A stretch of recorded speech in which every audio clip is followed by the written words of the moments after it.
Kekalahan 3-1 Real Madrid atas Juventus pada akhirnya menjadi akhir cerita perjalanan tur pramusim El Real di Amerika Serikat. Dan berkaca dari 4 pertandingan yang telah dilakoni, tentu ada banyak catatan yang mesti dievaluasi sebelum Madrid memulai kampanye mereka di La Liga pertengahan Agustus nanti. Nah, melihat sikon yang ada, jelas lini belakang dan lini depan adalah fokus yang mesti dibenahi Ancelotti. Pasalnya dengan skema 4-3-1-2 yang kemudian berubah menjadi 4-4-2 Diamonds. Terlihat jelas kalau pemain Madrid ini seperti masih kagok dan masih butuh waktu adaptasi.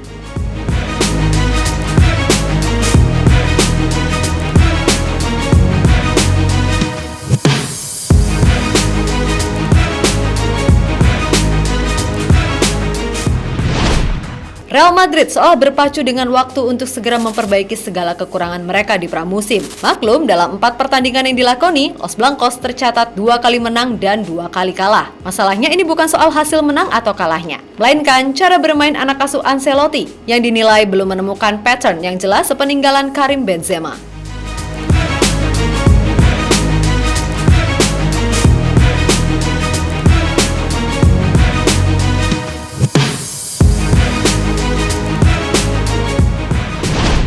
Yap, kepergian Benzema pada akhirnya memang memiliki dampak yang begitu berarti, di mana itu akhirnya memaksa Ancelotti harus merubah sistemnya dan bermain dengan 2 striker mobile di depan. Konsekuensinya Madrid, yang biasanya kita kenal bermain banyak kombinasi 3-4 orang di sepertiga akhir penyerangan, kini lebih bermain direct dan itu terbukti kurang efektif.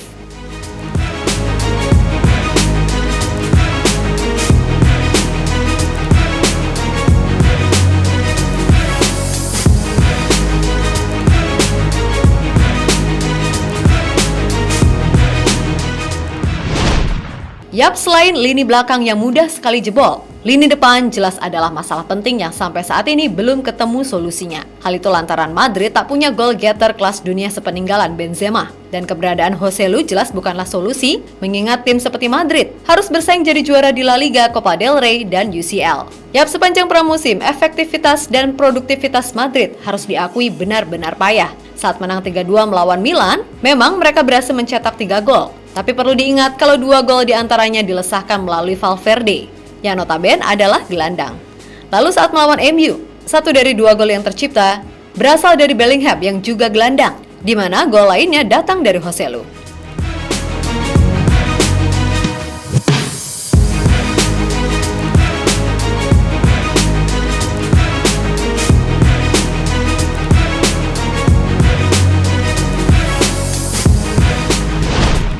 Nah, Joselu sendiri sebenarnya sempat memunculkan harapan saat berhasil mencetak gol keren melawan MU. Namun saat melawan Barcelona, ia tak mampu berbuat banyak. Bahkan di laga itu, Madrid mencatat total 29 shots dan sialnya 6 kali mengenai mistar. Kemudian saat melawan Juventus, El Real bahkan lebih gila lagi, di mana dari 34 shots yang dilakukan, hanya 8 yang on target dan 1 yang berbuah gol. Jelas itu menunjukkan kemirisan bagi tim sebesar Real Madrid.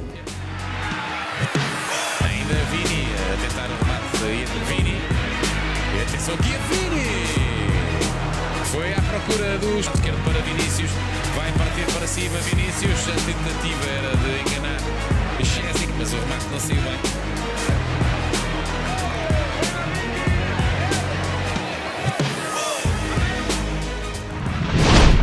Ya, sebenarnya musim 2023-2024, Madrid banyak menaruh harapan kepada sosok Vinicius Junior. Dan sebenarnya penampilan Vini ini nggak jelek-jelek amat, di mana ia mampu membuat 2 gol saat bersua Milan dan Juve. Hanya saja, beban yang diberikan kepada Vini tak sinkron dengan situasi yang dihadapinya. Pasalnya, kita semua sepakat kalau Vini adalah winger dan bukan sosok goal getter. Namun di sistem 4-4-2 Ancelotti, ia seolah dipaksa untuk lebih berperan ke dalam, bukan melebar seperti biasanya. Alhasil, ia sering sekali terisolasi dan sulit untuk menemukan ruang. Terlebih tandemnya seperti Rodrigo, juga bukan sosok penyerang murni. Dan Joselu, ia jelas adalah tipe striker tunggal. Dan saat bermain dalam mode 2 striker, tampak jelas pemain 33 tahun tersebut tampak kesulitan. Oleh karena itu, Vini jelas butuh tandem yang sama-sama cepat dan punya kemampuan menarik lawan yang baik. Selain itu, sosok penyerang itu harus punya killer insting yang tajam. Dan itulah mengapa banyak fans yang berharap kalau Opa Perez ini segera untuk meresmikan Mbappe. Karena bagaimanapun El Real memang sangat butuh kalau mau bersaing musim ini.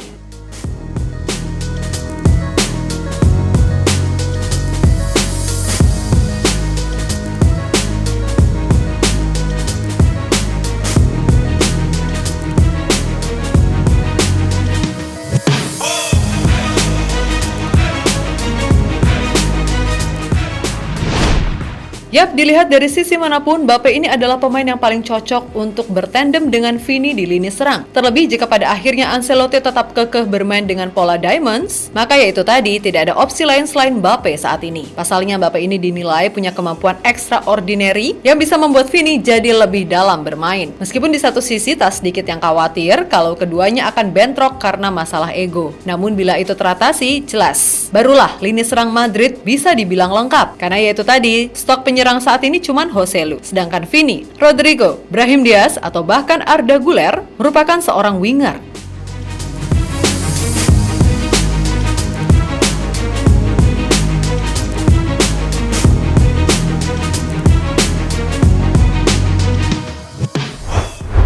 Yap, itu tadi adalah masalah lini depan yang gimana-gimana harus diakui kalau Mbappe adalah solusi pasti. Dan sedikit kita sentil lagi masalah lini belakang. Memang kalian sepakat kalau Rudiger ini hanya jadi camatnya Mas Pur KW Super alias Eder Militao? Jelas itu agak riskan. Pasalnya, dilihat dari sisi manapun, Rudiger ini seharusnya layak mendapatkan kesempatan lebih. Dan terbukti kok musim lalu, saat ia dimainkan, Rudiger nyaris selalu tampil menawan. Contoh saat melawan City di leg pertama. Rudiger ini bisa loh bikin Haaland sampai mati kutu, dan koordinasinya bersama Alaba berjalan cukup rapi. Tapi entah gimana ceritanya, di leg kedua Don Carlo malah kembali memainkan Eder Militao yang kerap kali out of position, hasilnya terbantai habis kan? Yap, Militao ini bukan jelek, tapi gaya mainnya itu loh yang kerap meninggalkan posnya. Sehingga itu membuat rawan. Terlebih tak sedikit juga kesalahan elementer yang sering ia buat. Tapi nggak tahu kenapa Ancelotti selalu memilih dirinya jadi pemain utama. Meskipun di satu sisi pasti Don Carlo punya pertimbangan tersendiri. Yap, mungkin berkaca dari yang sudah-sudah, bisalah di musim terakhirnya melatih Madrid, Don Carlo lebih memberikan kepercayaan Rudiger sebagai pendamping dari David Alaba.